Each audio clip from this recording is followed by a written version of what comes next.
Hi guys, magandang umaga. So tayo ay mag-almusal. Ang ano ko ngayon guys, ang almusal ko ngayon guys kay lugaw. Sobra ko kagabi, di ko naubos kasi masarap siya pagkaluto guys. Dala namin kagabi guys. Nag kami kagabi nagsama sama. So ito guys is haris.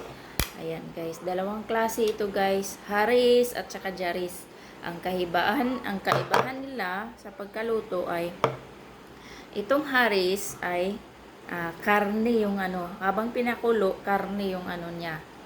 Karne talaga. Tapos durog talaga siya guys. Ayan, tingnan niyo guys. So, ano siya ba ng yung machine na parang blender. Durog talaga siya yung haris.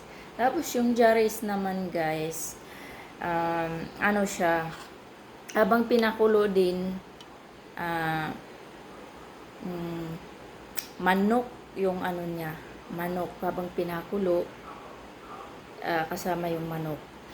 At saka, hindi siya masyadong dinurog, hindi kagaya dito, oh. Durog talaga siya. Blender siya ba? Parang yung blender bitaw. Ayan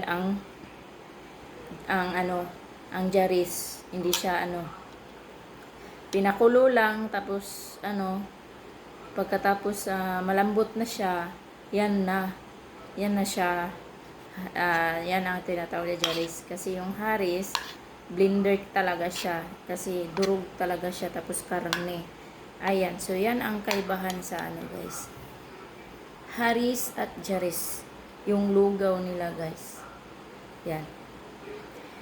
So, ito ang kakainin ko ngayon. Masarap kasi siya guys. Masarap siya pagkaluto. Nanam. Tapos, sakto sa timpla.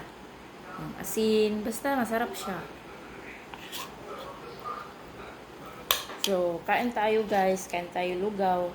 Sa umagahan kasi guys, hindi ako nagati, hindi ako nagagatas, hindi ako nakakape.